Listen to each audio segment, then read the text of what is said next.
putting people in the clink might be a bit much because I think that our infrastructure is breaking right now. We have the front lines of the hospitals. We're actually turning out people who are serving non-criminal offenses to clear our prisons. But I do think fining might be smart, because if you took all that money and then you put it towards the stimulus for that local community, you'd be paying people for doing the right thing. So I actually think fining might be a smart idea.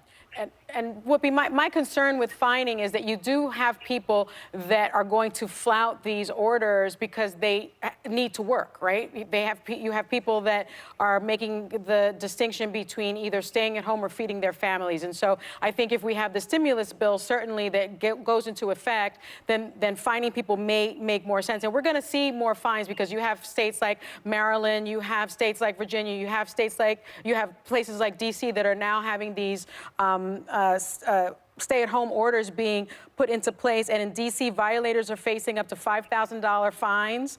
Maryland, $5,000 fines. Virginia, $2,500 fines. And even here in New York, de Blasio saying it's a last resort thing, but $500 fines if you're ordered to disperse and you fail to do so. So this is something that I think is going to happen.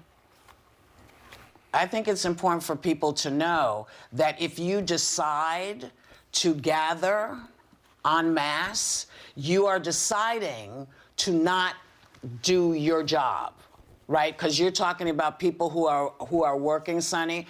If you decide not to follow the directions that have been issued for us, it seems to me you are making the decision when you flaunt that to say, I don't care what happens to me. So people need to really take a minute and really decide, do I really want to cost myself $500 because I don't want to listen?